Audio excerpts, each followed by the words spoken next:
Hi everybody, this is David with another Layer Slayer tutorial.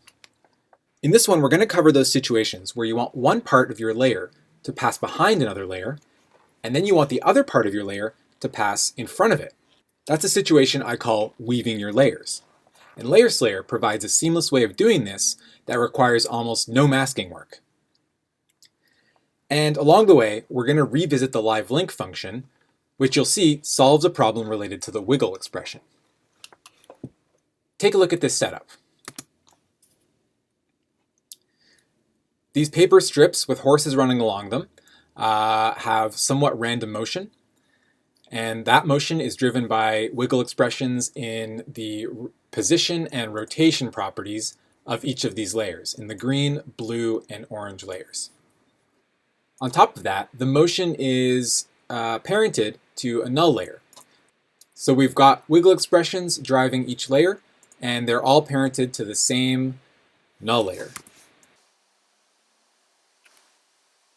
Now, my goal here is to get the orange layer to pass behind the blue layer, the way it's currently doing, and for this part to pass on top of the green layer. And I want to do this in a way that allows me to keep going, to keep editing anything I want in the comp, including this motion null, and including any property or motion on the other layers. And for that, Layer Slayer is the way to go. So let's do it. My first approach is to select the orange layer and click Add to create a new Slayer. Now in this situation, I want my Slayer to be active at the same time as my master. So if you haven't checked out the tutorial on the active and knockout settings, I suggest you do.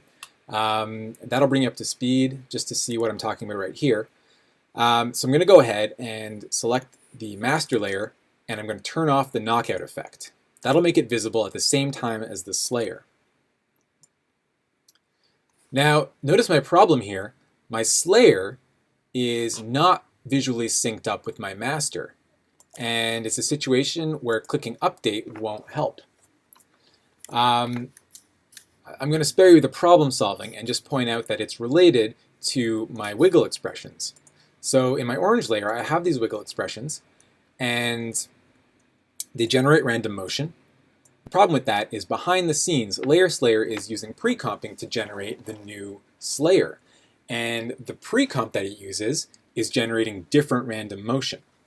So my solution to that is simply to select them and use the live link function. Now if I update that, the Slayer becomes synced with the master. And the reason that worked is because now the Slayer is not trying to determine its own random motion. It's simply looking at this number. So in my master layer, the position and rotation keep using their original wiggle expression, while the Slayer is linked back to this property via the expression. And I'm going to go ahead and do that on all my layers just as a precaution.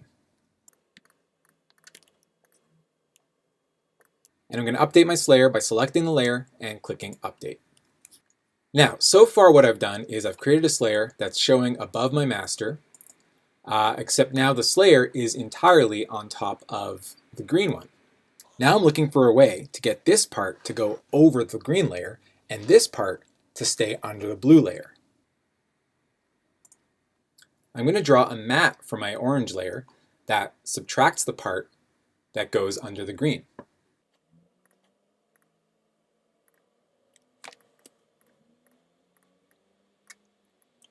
Now, I want this mat to follow the motion of the green layer so that I'm always cutting out the right part. Now I'm going to set this as a track mat to my orange layer by selecting Inverted Alpha. Now I want this shape layer that's acting as my mat to follow the green layer, so I'm going to parent it to my green layer. Now since the orange is matted, I'm going to click Update, and I'm going to turn on my Slayer.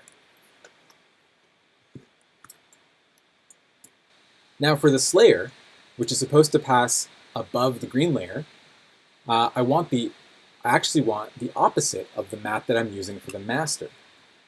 And that's easy. I'm going to go into my master layer, and under Layer Slayer Master Settings, I'm going to choose Track Matte Inverted. Now when I click Update, my Slayer matches the inverse of the master matting. And the motion is perfectly tracked because I've got that matte parented to the green layer. I'm going to tighten it up a bit and click Update.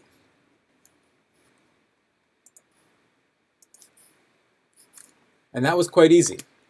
So with very little effort, I've created a matte that will follow the green layer, and it will choose out the correct part of the orange layer to pass in front of the green. On top of that, everything I've done is highly flexible. So even though I'm rotating my null here, and obviously my Slayer and my master are falling out of sync, as soon as I hit Update, it goes back. So I can move this null layer. I can move this null layer anywhere. I can even scale it and rotate it, and Layer Slayer will always match it up.